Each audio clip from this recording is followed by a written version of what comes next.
बहुत समय पहले की बात है। एक जंगल में एक लोमड़ी रहती थी। वो बहुत ही ज्यादा चालाक थी। वो अपने शिकार के लिए पहले जानवरों से दोस्ती करती और फिर मौका देखते ही उन्हें मारकर खा जाती थी।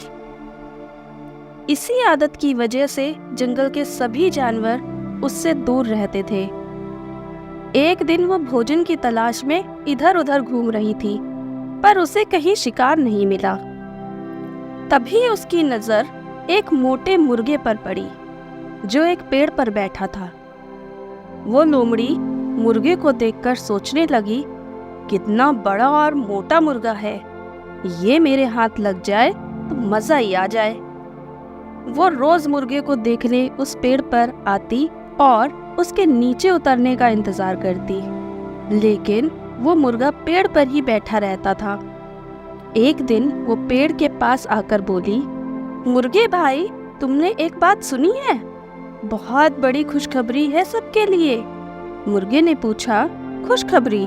कैसी खुशखबरी?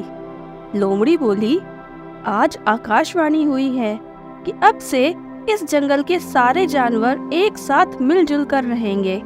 कोई किसी से लड़ाई झगड़ा नहीं करेगा और कोई जानवर एक दूसरे जानवर को नुकसान भी नहीं पहुंचाएगा और ना ही मार कर खाएगा। सब मिलकर एक साथ ही रहेंगे और एक दूसरे की सहायता करेंगे।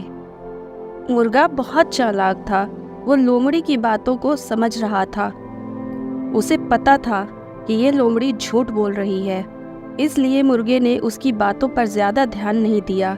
मुर्गा बोला, अच्छी बात है, पर इसमें मैं क्या कर सकता हूँ?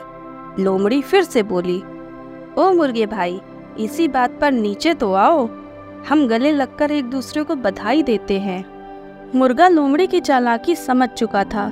वो हंसते हुए बोला, हे, लोमड़ी बहन, तुम पहले उन दोस्तों से तो बधाई ले लो जो इसी तरफ दौड़े चले आ रहे हैं। मुझे पेड़ से दिख रहा है। लोमड़ी ने हैरानी से पूछा, मुर्गे भाई, मेरे कौन से दोस्त हैं? मुर्गे ने कहा, ओ लोमड़ी बहन, अरे वही शिकारी कुत्ते, वो भी हमारे दोस्त है ना? शिकारी कुत्तों का नाम सुनकर लोमड़ी वहां से भागने लगी। वो बहुत डर गई। मुर्गे ने हंसते हुए कहा, अरे बहन, वहां क्यों भाग रही हो? अब तो हम सब दोस्त हैं ना, तो फिर डर किस बात का? लोमड़ी वहां से गायब हो गई। इस कहानी से ये सीख मिलती है कि धूर्त और चालाक लोगों से हमेशा सावधान रहना चाहिए और अपनी चतुराई से काम लेना चाहिए। तो बच्चों, कैसी लगी आपको ये कहानी? ऐसी ही अच्छी अच्छी कहानियाँ सुनने के लिए इस चैनल को सब्सक्राइब करें और इस वीडियो को ज़्यादा से ज़्यादा लोगों के साथ शेयर करें। मिलते हैं अगली कहानी में। Bye, thank you.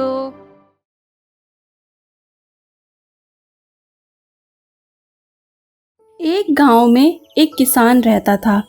उसने अपने खेत में एक आम का पेड़ लगाया था। फिर उस पेड़ को रोज़ाना पानी डालता था और उसके आसपास बहुत अच्छी तरह से साफ सफाई भी रखता था। उस आम के पेड़ के पास में ही एक नीम का पेड़ भी था। हर दिन वो किसान आम के पेड़ को ही पानी डालता था और बस उसी का ख्याल रखता था। नीम के पेड़ का बिल्कुल भी ख्याल नहीं रखता था। ये देख आम के पेड़ को लगने लगा कि वो बहुत खास है। ये सोचकर वो आम का पेड़ अपने आप पर गर्व महसूस करने लगा। जैसे जैसे वक्त बढ़ता गया, वो दोनों पेड़ भी बड़े हो गए। आम का पेड़ बहुत खूबसूरत लगने लगा। उसके आम बहुत ही मीठे और रसीले थे, लेकिन नीम के पेड़ के फल उतने ही कड़वे थे। वो खाने के काम आते ही नहीं थे, इसलिए आम के पेड़ को अपने आप पर बहुत घमंड हो गया। सुनिए आम का पेड़, आपने आजकल बात ही करना बंद कर दिया है। हम जब छोटे थे तभी अच्छा था ना, हम कितनी सारी बातें एक दूसरे से किया करते थे। क्या बताऊं, मैं तुम जैसा बेकार में तो नहीं बैठा रहता। मेरे पास मीठे मीठे फल हैं, खाने के लिए बहुत सारे लोग आते रहते हैं। तो मेरे पास तुमसे बात करने के लिए वक्त ही कहाँ है। ठीक है, अगर तुम्हें मुझसे बात करना अच्छा नहीं लगता तो रहने ही दो फिर। तुमने सच कहा है। मैं एक बहुत ही खास पेड़ हूँ, स्वादिष्ट फल देता हूँ। सब लोग मुझसे बहुत प्यार भी करते हैं। पर तुम्हारे पास क्या है?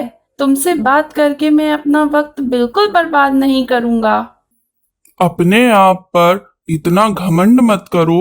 मैं कड़वा जरूर हूँ, पर मेरे फलों से बहुत सारी औषधियाँ बनती हैं।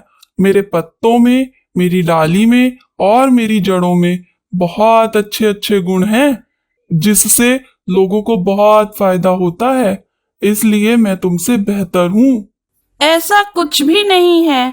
मैंने वही कहा जो सच है। वैसे भी ये बात सब जानते हैं कि कौन बेहतर है। इस तरह हर दिन नीम और आम के पेड़ का झगड़ा होता था।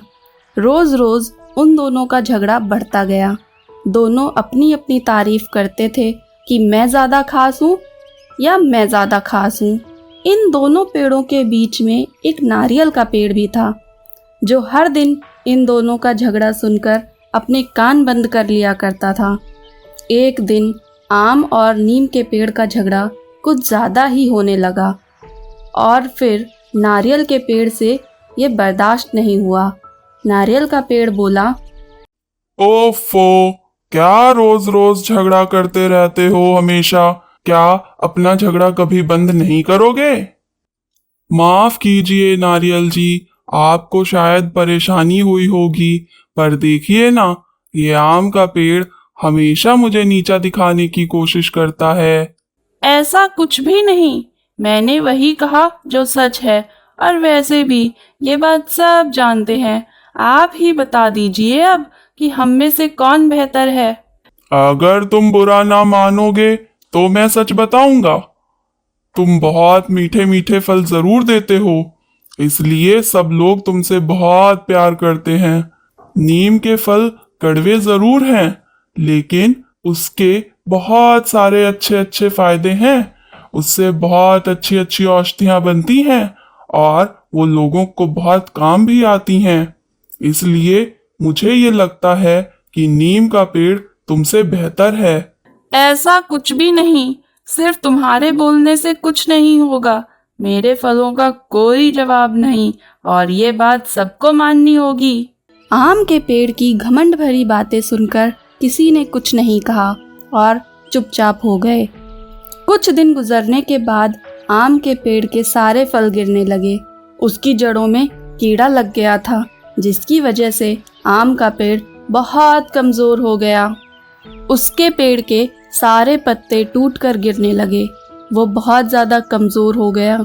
ये देखकर किसान ने नीम के बीजों को लेकर उनका आटा बनाकर हर दिन आम के पेड़ की जड़ों में डालना शुरू किया। उसी तरह कुछ दिन ऐसा करने के बाद वो कीड़ा जो आम के पेड़ को लग चुका था, वो ख़त्म हो गया। आम का पेड़ फिर से पहले की तरह खूबसूरत बन गया। वो फिर से फल देने लगा। उस आम के पेड़ को अपनी गलती का एहसास हो गया था। उसने ये जान लिया था कि अपनी खूबियों को लेकर कभी भी घमंड नहीं करना चाहिए। फिर आम के पेड़ को नीम की खूबियों का पता चला और उसने आम के पेड़ से माफ़ी भी मांगी। तो बच्चों, क्या सीखा आज की कहानी से आप लोगों ने? यही कि किसी भी विषय में ये समझना अच्छी बात नहीं है कि मैं ही सबसे बेहतर और श्रेष्ठ हूँ। हर किसी में कोई ना कोई अच्छा गुण अवश्य पाया जाता है। इसलिए बच्चों, हमारे अंदर की एक अच्छाई को लेकर दूसरों को कभी भी नीचा नहीं दिखाना चाहिए, क्योंकि हर किसी में कोई ना कोई अच्छाई ज़रूर होती है। तो बच्चों, कैसी लगी आज की आपको कहानी? ऐसी ही अच्छी अच्छी कहानियाँ सुनने के लिए हमारे चैनल को सब्सक्राइब करें, इस वीडियो को लाइक करें और ज़्यादा से ज़्यादा लोगों के साथ शेयर कीजिए। मिलते हैं अगली कहानी में। Bye bye. Thank you.